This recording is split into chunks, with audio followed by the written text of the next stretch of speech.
नमस्कार, KP news 24/7 में आप सभी का स्वागत है। मैं पूजा आपके साथ। चलिए सबसे पहले देखते हैं मुख्य समाचार। उपराष्ट्रपति राधाकृष्णन ने कर्नाटक के हासन जिले के श्रवण बेलगोला का किया दौरा। शांति सागर महाराज की प्रतिमा का किया अनावरण।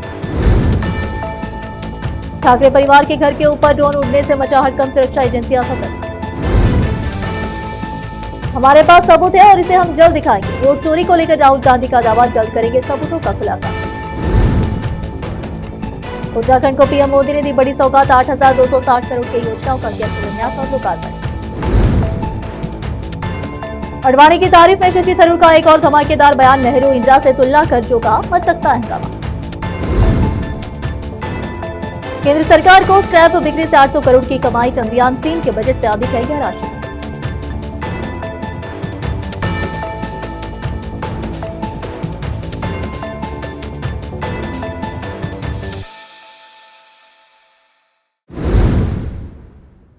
अब समाचार विस्तार से।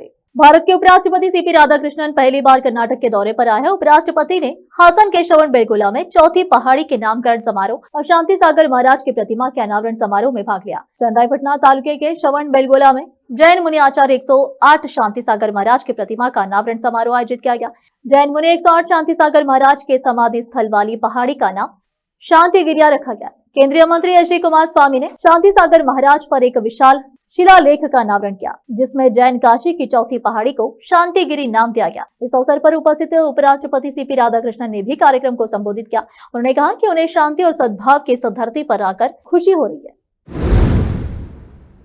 भारत के पहले स्टार्टअप पार्क का बेंगलुरु में उद्घाटन किया गया है। उप मुख्यमंत्री डी.के. शिवकुमार ने इस स्टार्टअप पार्क का उद्घाटन किया, जिसे IQ वेंचर्स के सहयोग से डिजाइन और विकसित किया गया है। यह देश का पहला व्यापक स्टार्टअप इंक्यूबेशन, मेंटरशिप, निवेशक संपर्क और अंतर्राष्ट्रीय नेटवर्किंग सहित समर्थन के कई स्रोत प्रदान करते हुए इस पार्क की परिकल्पना और नेतृत्व IQ वेंचर्स के अध्यक्ष और CEO तथा स्टार्टअप पार्क के संस्थापक शफी शौकत ने किया। उद्घाटन के बाद बोलते हुए DCM डी.के. शिवकुमार ने कहा कि हम दुनिया में बढ़ती प्रतिस्पर्धा से अवगत है। बेंगलुरु एक अच्छा शहर है, यहाँ अच्छी प्रतिभा है, नई नौकरियां पैदा होंगी। मुंबई के बांद्रा इलाके में स्थित ठाकरे परिवार के निवासी मातोश्री के बाहर शनिवार 8 नवंबर को एक अज्ञात ड्रोन उड़ता हुआ दिखाई दिया। जैसे ही यह वीडियो सोशल मीडिया पर वायरल हुआ, इलाके में हड़कंप मच गया। हाई सिक्योरिटी जोन माने जाने वाले इस क्षेत्र में ड्रोन की मौजूदगी ने सुरक्षा एजेंसी और ठाकरे गुट दोनों को चिंतित कर दिया है। प्रत्यक्षदर्शियों के मुताबिक यह ड्रोन मातोश्री और MMRDA कार्यालय के बीच की सड़क पर कुछ देर तक उड़ता हुआ नजर आया। मातोश्री की सुरक्षा में तैनात कर्मियों ने ड्रोन को देखते ही तुरंत उसका वीडियो रिकॉर्ड किया और संबंधित सुरक्षा अधिकारियों को इसकी जानकारी दी। जानकारी के अनुसार इस घटना के बाद ठाकरे गुट ने आरोप लगाया कि इस ड्रोन के जरिए उद्धव ठाकरे से मिलने आने वाले लोगों की जासूसी की जा रही थी। यूबीटी के नेता अंबादास दानवे ने कहा कि मातोश्री परिसर हाई सिक्योरिटी जोन में आता है। इसके बावजूद ऐसे ड्रोन का उड़ना सुरक्षा की दृष्टि से बेहद गंभीर मामला है। क्या कोई मातोश्री की जासूसी कर रहा है, यह जानने की जरूरत है। कांग्रेस नेता राहुल गांधी ने एक बार फिर वोट चोरी का मुद्दा उठाया है। उन्होंने रविवार 9 नवंबर 2025 को भाजपा और चुनाव आयोग पर निशाना साधते हुए कहा कि देश में बड़े पैमाने पर वोट चोरी हो रही है और उनके पास इसके सबूत है, जिसका वह जल्द ही खुलासा करने वाला है। कांग्रेस नेता ने यह भी दावा किया कि लोकतंत्र और संविधान पर हमला हो रहा है। उन्होंने कहा कि देश में लगभग 25 लाख वोट चुराए गए और हर 8 में से 1 वोट में हेराफेरी की गई है। राहुल गांधी ने दावा किया कि वोट चोरी साफ तौर पर की गई है। 25 लाख वोट चुराए गए, 8 में से हर 1 वोट चुराया गया है। डेटा देखने के बाद मुझे लगता है कि मध्य प्रदेश, छत्तीसगढ़ और महाराष्ट्र में भी यही हुआ है। यह भाजपा और चुनाव आयोग की व्यवस्था है। हमारे पास और सबूत है और हम कुछ समय बाद इसे दिखाएंगे। उन्होंने भाजपा पर चुनावी धांधली का आरोप लगाते हुए कहा, मुख्य मुद्दा वोट चोरी का है और SIR इसे छुपाने और संस्थागत बनाने का एक तंत्र है। अब फिलहाल एक छोटा सा ब्रेक।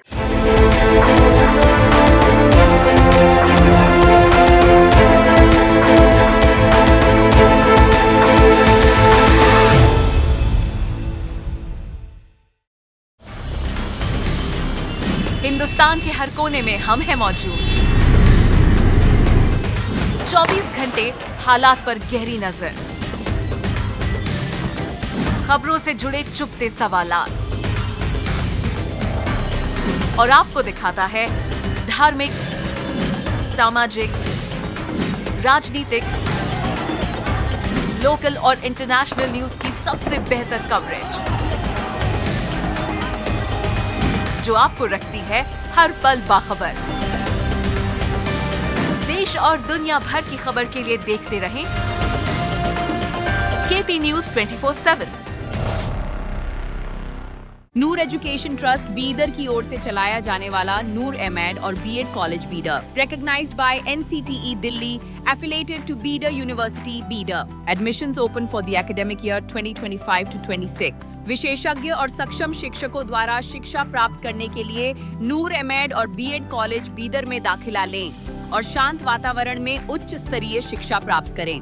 बीदर शहर में बेहतर शिक्षा का एकमात्र केंद्र नूर एमएड और BEd college Bidar. For more details contact Noor colony near horticulture centre, Halatgiri के Hyderabad road, Bidar 585403 Karnataka, India. Phone numbers 9945283920, 8050172745।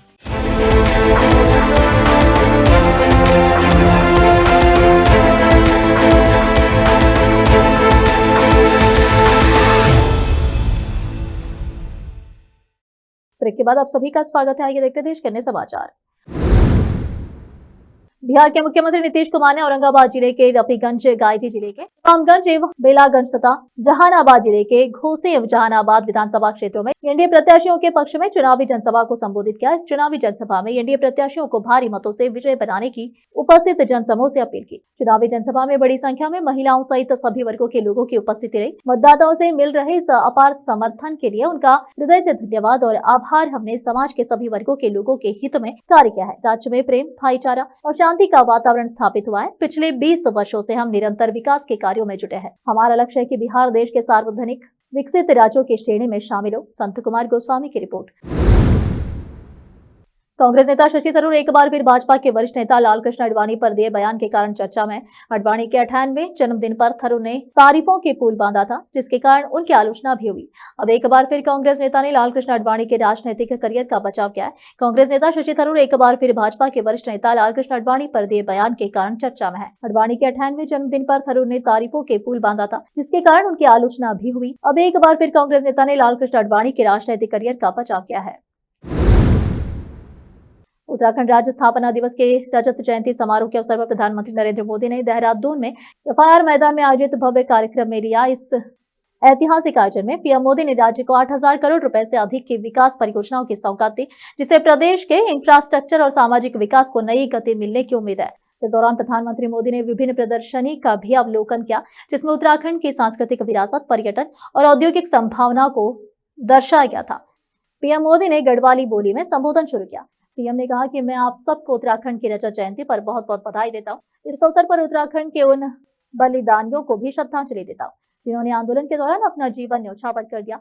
मैं उस समय के सभी आंदोलनकारियों का भी वंदन और अभिनंदन करता हूँ। आज का दिन गर्व का है, जिन्हें उत्तराखंड से प्यार है, जिन्हें उत्तराखंड की देवभूमि से लगाव है, उनका मन आज प्रफुल्लित है। पीएम ने कहा कि 25 साल पहले उत्तराखंड नया नया बना था, तब साधन कम थे, बजट कम था, लेकिन आज तस्वीर बदल गई है। राज्य ने 25 वर्षों में हर सेक्टर में विकास किया है। उत्तराखंड राज्य गठन के समय राज्य का 4,000 करोड़ का बजट था, आज 1 लाख करोड़ हो गया है। राज्य ने पर्यटन के क्षेत्र विकास किया है। श्रद्धालुओं, पर्यटकों की संख्या बढ़ी है। उत्तराखंड के युवाओं, उद्यमियों से बात की तो वे सभी गर्व से बोल रहे हैं कि राज्य विकास कर रहा है।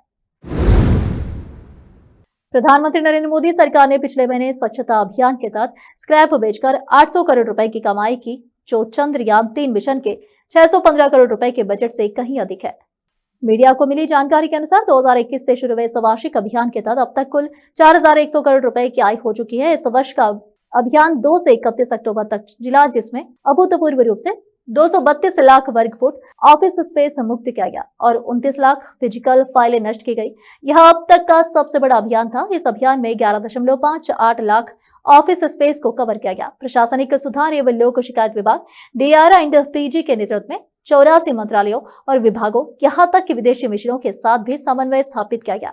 3 वरिष्ठ मंत्री मनसुख मांडविया के राम मोहन नायडू और डॉक्टर जितेंद्र सिंह ने पूरे अभियान की निगरानी की। इस प्रयास से न केवल सरकारी कार्यों में स्वच्छता को बढ़ावा मिला, बल्कि लंबित कार्यों में कमी भी आई। प्रधानमंत्री नरेंद्र मोदी ने मंत्रालयों से इस अभियान में उत्कृष्ट प्रदर्शन की अपील की, जिसका असर साफ दिखा। अब फिलहाल एक और छोटा सा ब्रेक। हिंदुस्तान के हर कोने में हम हैं मौजूद। 24 घंटे हालात पर गहरी नजर, खबरों से जुड़े चुपते सवालात और आपको दिखाता है धार्मिक, सामाजिक, राजनीतिक, लोकल और इंटरनेशनल न्यूज की सबसे बेहतर कवरेज, जो आपको रखती है हर पल बाखबर। देश और दुनिया भर की खबर के लिए देखते रहें केपी न्यूज 24/7। ब्रेक के बाद आप सभी का स्वागत है। आइए देखते हैं देश के अन्य समाचार। जम्मू कश्मीर में आतंकवादी नेटवर्क को ग्राउंड लेवल से उखाड़ फेंकने के लगातार प्रयासों को जारी रखते हुए सुरक्षा बलों ने बड़े पैमाने पर कार्रवाई की है। रविवार 9 नवंबर 2025 को आतंकवाद और उसके समर्थक नेटवर्क के प्रति जीरो टॉलरेंस पॉलिसी के तहत कुलगाम और रामबन जिले में कई जगहों पर तलाशी अभियान चलाया गया। जम्मू कश्मीर में आतंकवादी नेटवर्क को ग्राउंड लेवल से उखाड़ फेंकने के लगातार प्रयासों को जारी रखते हुए सुरक्षा बलों ने बड़े पैमाने पर कार्रवाई की है। रविवार 9 नवंबर 2025 को आतंकवाद और उसके समर्थक नेटवर्क के प्रति जीरो टॉलरेंस पॉलिसी के तहत कुलगाम और रामबन जिले में कई जगहों पर तलाशी अभियान चलाया गया। सरदार वल्लभ भाई पटेल की 150वीं जयंती पर कई कार्यक्रम हो रहे हैं। इसी तरह मध्य प्रदेश के हित में भी गजरा किंग मेडिकल कॉलेज से एकता मार्च शुरू हुआ, जिसमें मध्य प्रदेश विधानसभा अध्यक्ष नरेंद्र सिंह तोमर और बीजेपी नेता भरत सिंह कुशवाहा भी शामिल हुए। आखिर में फिर एक बार देखते हैं मुख्य समाचार। उपराष्ट्रपति राधाकृष्णन ने कर्नाटक के हासन जिले के श्रवणबेलगोला का किया दौरा, शांति सागर महाराज की प्रतिमा का किया अनावरण। ठाकरे परिवार के घर के ऊपर ड्रोन उड़ने से मचा हड़कंप, सुरक्षा एजेंसियां सतर्क। हमारे पास सबूत है और इसे हम जल्द दिखाएंगे, वोट चोरी को लेकर राहुल गांधी का दावा, जल्द करेंगे सबूतों का खुलासा। उत्तराखंड को पीएम मोदी ने दी बड़ी सौगात, 8,260 करोड़ की योजनाओं का किया शिलान्यास और लोकार्पण। अडवाणी की तारीफ में शशि थरूर का एक और धमाकेदार बयान, नेहरू इंदिरा से तुलना कर जो कहा मच सकता है हंगामा।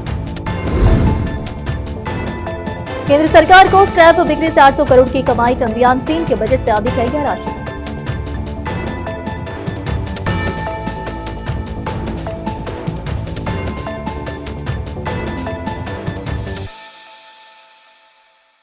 केपी न्यूज के इस बुलेटिन में इस वक्त के लिए इतना ही। देश विदेश और स्थानीय समाचारों के लिए चैनल को लाइक, शेयर और सब्सक्राइब करना ना भूलें। धन्यवाद।